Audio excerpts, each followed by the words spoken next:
September 1st, 1939, 4:45 a.m. The first shots of World War II echo across Europe. But they're not fired at an army base or a military fortification. They're fired at a post office. The Polish post office in Danzig, a 3-story brick building where people mail letters and buy stamps. Inside, 50 postal workers, clerks, mail sorters, telegram operators, men in blue postal uniforms who've never been soldiers. Outside, 200 SS paramilitaries and Wehrmacht soldiers, armed with machine guns, grenades, and flamethrowers. They have orders from Berlin: take the post office, capture or kill everyone inside. The Germans expect this to take 30 minutes, maybe an hour if the postal workers barricade the doors. It takes 15 hours. 50 postal workers, armed with hunting rifles and revolvers they'd hidden in desk drawers, hold off wave after wave of SS assaults. They turn a post office into a fortress. They throw back grenades with their bare hands. They fight floor by floor, room by room, window by window. The Germans call it impossible. How can postal workers fight like soldiers? How can 50 men hold off hundreds? But these aren't just postal workers. They're Polish patriots who know what's coming, who understand that this post office, this symbol of Polish sovereignty in a German city, is worth dying for. This is the story of the first battle of World War II, the insane 15-hour siege that Germany tried to erase from history, and the 50 ordinary men who proved that courage doesn't come from training, it comes from knowing what you're fighting for. To understand this story, you need to understand Danzig. Because Danzig in 1939 was one of the strangest political situations in Europe. Danzig, or Gdansk in Polish, sits on the Baltic coast. For centuries, it had been a German city. Ethnically German population, German culture, German language. But after World War I, when the Treaty of Versailles redrew the map of Europe, Danzig became complicated. The treaty made Danzig a free city, technically independent, not part of Germany, not part of Poland, governed by the League of Nations. But Poland controlled the port and had certain rights in the city, including the right to operate a post office. The Polish post office wasn't just a building where people bought stamps. It was a symbol, proof that Poland had a presence in this German city. The building itself, a neo-Gothic brick structure on Heveliusplatz, flew the Polish flag. Inside, everything was Polish. Polish language, Polish currency, Polish postal workers. The Germans hated it. To them, Danzig was German, had always been German, and this Polish post office was an insult sitting in the heart of their city. By 1939, the situation was explosive. The Nazi Party controlled Danzig's government. SS paramilitaries, the SS Heimwehr Danzig, patrolled the streets. They wore black uniforms with swastika armbands. They harassed Polish residents. They threatened Polish institutions. The Polish post office became a target. German newspapers called it a Polish provocation. Nazi officials demanded it be closed. There were incidents, windows broken, workers beaten on their way home, threatening letters delivered through their own mail system. The Polish government knew war was coming. Everyone knew. Hitler had been demanding Poland hand over the Polish corridor, the strip of land that gave Poland access to the sea. When Poland refused, Germany started preparing for invasion. In late August 1939, the Polish Postal Administration made a decision. They sent weapons to the Danzig post office. Not military weapons, they couldn't risk that kind of provocation, but hunting rifles, some revolvers, ammunition, enough to defend themselves if attacked. They also sent reinforcements, about 40 additional postal workers from other Polish cities, men who'd served in the military, who knew how to shoot. They arrived quietly, pretending to be new employees. The post office director, Jan Michon, called a meeting. He explained the situation to his workers. War is coming. This post office is Polish territory. If the Germans attack, we defend it. Anyone who doesn't want to stay can leave now. No judgment. Nobody left. On August 31st, 1939, German radio broadcast fake reports of Polish aggression against German territory. Hitler used these fabricated incidents as justification for invasion. German forces massed at the Polish border. That night, Jan Michon distributed the weapons. 55 postal workers, clerks, sorters, telegraph operators took up positions throughout the building. They barricaded windows with furniture and sandbags. They stockpiled ammunition. They said goodbye to their families. On September 1st, 1939, the German battleship Schleswig-Holstein opened fire on the Polish garrison at Westerplatte, 7 kilometers away. The sound of those guns echoed across Danzig. World War II had begun. At the Polish post office, the workers heard those distant explosions. They looked at each other. Jan Michon checked his watch. "Any minute now," he said. He was right. At 6 a.m., SS Heimwehr forces surrounded the Polish post office, about 150 men in black uniforms, commanded by SS Obersturmbannführer Wilhelm Wolff. They had machine guns, grenades, and armored cars. They were expecting minimal resistance. An SS officer approached the front entrance with a loudspeaker. "Attention! This building is now under German control. Exit with your hands raised. You have 5 minutes to surrender." From inside the post office, silence. The SS officer checked his watch. 5 minutes passed. "Open fire!" Wolff ordered. Machine gun fire raked the building's facade. Bullets shattered windows, tore chunks from the brick walls. The SS expected the postal workers to panic, to throw down their weapons and flee. Instead, the postal workers fired back. The SS soldiers dove for cover, shocked. These weren't just warning shots. The postal workers were actually fighting. Several SS men went down wounded in the first exchange. Wolff radioed for reinforcements.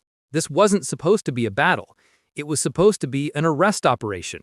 But suddenly he was facing organized resistance from a fortified position. The postal workers had prepared well. They'd positioned riflemen at every window overlooking the street. They'd created interlocking fields of fire. When SS soldiers tried to rush the entrance, they were met with concentrated rifle fire. Inside the building, Jan Mahone moved from position to position, coordinating the defense. Most of these men had never been in combat. They were terrified, but they held their positions. A young postal clerk named Franciszek Kraus was manning a second-floor window. He'd worked at the post office for 3 years, sorted mail, sold stamps, helped little old ladies fill out forms. Now he was shooting at SS soldiers. "I can't do this," he said to the man next to him. "I'm not a soldier." The other man, a telegraph operator who'd served in the Polish army, replied, "Neither am I. Not anymore. But today, we are." The Germans brought up an armored car, an improvised vehicle with steel plates welded to a truck chassis. It rolled toward the main entrance, machine gunner firing through a slit in the armor. One of the postal workers had an anti-tank rifle, a WZ-35, designed to penetrate light armor. He'd never fired one before. He aimed at the approaching vehicle, squeezed the trigger. The massive rifle kicked like a mule. The armor-piercing round punched through the armored car's plating. The vehicle swerved, crashed into a lamppost, stopped moving. The SS couldn't believe it. Postal workers with anti-tank rifles? For 2 hours, the battle raged. The Germans tried everything. Frontal assaults, flanking maneuvers, suppressive fire. Nothing worked. The postal workers had fortified the building too well. Every entrance was covered. Every approach was a kill zone. At 8 a.m., Wolff pulled his forces back to regroup. He'd lost a dozen men killed or wounded. The post office still stood, Polish flag still flying from the roof. This was supposed to be over in 30 minutes. It had been 2 hours, and they hadn't even breached the building. Wolff made a decision. If they couldn't take it by assault, they'd burn it down. At 10 a.m., the Germans brought up flamethrowers. 2 SS soldiers, each carrying a Flammenwerfer 35, a backpack-mounted weapon that could shoot flames 30 meters. The postal workers saw the flamethrower teams advancing and knew what was coming. Fire was every defender's nightmare. In a wooden-floored building full of paper, fire was more dangerous than bullets. The flamethrower teams reached the ground floor windows and opened fire. Jets of burning fuel sprayed into the post office. Flames caught on curtains, furniture, stacks of mail. Smoke filled the rooms. The postal workers tried to fight the fires while simultaneously fighting the Germans. It was chaos. Men were choking on smoke, beating out flames with coats and blankets, all while bullets tore through the walls. But they refused to surrender. Jan Michon organized bucket brigades. They tore down burning curtains, threw them out windows, they soaked blankets and hung them over doorways to block smoke. They retreated from the ground floor to the upper levels, abandoning rooms that were too damaged to defend. The Germans kept up the pressure. More flamethrower attacks, grenades thrown through broken windows, constant machine gun fire to keep the defenders' heads down. At noon, a German Stuka dive bomber flew over the post office and dropped a small bomb. It was mostly for psychological effect. They couldn't risk destroying the whole building in the middle of the city, but the explosion was terrifying. The building shook, plaster rained from ceilings. Inside, the postal workers were running low on ammunition. They started with maybe 1,000 rounds total. After 6 hours of fighting, they were down to their last few hundred. They started rationing. Only shoot when you have a clear target, Michon ordered. Make every bullet count. A postal worker named Josef Wansik was defending a third-floor window. He had 12 bullets left. He watched German soldiers moving in the street below, trying to find angles to shoot into the building. He waited, breathed, aimed carefully, fired. A German soldier fell. Wansik worked the bolt on his rifle. 11 bullets left. By 2 p.m., parts of the post office were completely destroyed. The ground floor was a burned-out wreck. The second floor was damaged and smoke-filled, but the third floor still held, and the Polish flag still flew from the roof.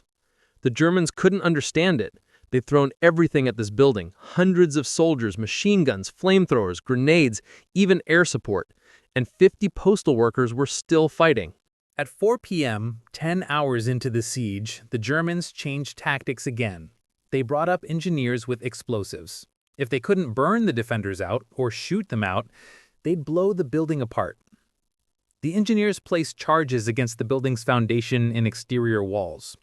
The postal workers could hear them working but couldn't stop them. They were out of ammunition, reduced to throwing bricks and pieces of furniture. The explosions were massive. Whole sections of wall collapsed. The building's structure groaned and shifted. Dust and debris filled the air. German soldiers rushed through the breaches. Finally, after 10 hours, they were inside the building in force. The postal workers fell back to the upper floors. They fought with whatever they had left: pistols, improvised clubs, even their bare hands. The battle devolved into brutal close-quarters combat, room to room, hand to hand. Franciszek Kraus, the young clerk who'd said he wasn't a soldier, was found in a third-floor office, wounded, still holding a revolver with no ammunition left. German soldiers surrounded him. "Surrender," they shouted. Kraus threw the empty gun at them and tried to fight with his fists. It took 3 SS soldiers to subdue him. By 6 p.m., the defenders had been pushed into a few rooms on the top floor. They were out of ammunition, out of options. The building was collapsing around them, but they still refused to surrender. Jan Michon gathered the remaining defenders, maybe 20 men still alive and able to fight. "Gentlemen," he said, "we've done what we set out to do. We've shown them that Poland doesn't surrender easily. We've bought time for our country. I'm proud of every one of you." Then he raised the white cloth, not a flag of surrender, just acknowledgement that they could fight no more. The Germans stormed the final rooms. They found postal workers covered in dust and blood, many wounded, all defiant. Even in defeat, none of them looked afraid. The siege of the Polish post office had lasted 15 hours. 15 hours of continuous combat. 55 postal workers had held off hundreds of German soldiers, inflicted dozens of casualties, and turned a post office into one of the first battlefields of World War II. The surviving defenders, 38 men, were taken prisoner. They expected to be treated as prisoners of war. They were wrong. The Germans were furious. These weren't soldiers, they were postal workers, civilians. In Germany's view, they were terrorists, insurgents who had no right to fight. The SS conducted a show trial. It lasted 2 days. The outcome was predetermined. All 38 survivors were sentenced to death. On October 5, 1939, just over a month after the siege, the postal workers were taken to woods outside Danzig and executed by firing squad. John Mihon, Franciszek Krause, Josef Boisik, all of them, shot and buried in unmarked graves. Germany tried to erase the story. They demolished what remained of the post office. They destroyed records. They forbade anyone from talking about the battle. In Nazi propaganda, the siege of the Polish post office was portrayed as a minor incident. Criminal resistance quickly suppressed. But the story survived. Polish witnesses remembered. Families of the defenders kept the truth alive. After the war, when historians began piecing together the first days of World War II, the full story emerged. These weren't trained soldiers. They were postal workers, clerks and sorters and telegraph operators. Men who'd chosen to fight not because they had military training or because they thought they could win, but because the post office was Polish territory and they refused to let it fall without a fight. Today there's a memorial on the site where the post office stood. It lists the names of all 55 defenders. The inscription reads, "They defended Polish honor." 55 postal workers, 15 hours, the first battle of World War II. The siege of the Polish post office in Danzig is a story most people don't know. It's been overshadowed by bigger battles, more famous heroes. But it matters because it shows something essential about courage. These men weren't soldiers. They didn't have military training. They weren't expecting to survive. They fought because they believed their post office, their little piece of Polish sovereignty, was worth defending. And they were right. If you enjoyed this story, let me know in the comments what other untold World War II stories you'd like to hear. Subscribe for more incredible true stories of ordinary people doing extraordinary things. Remember, heroes aren't always the people you expect.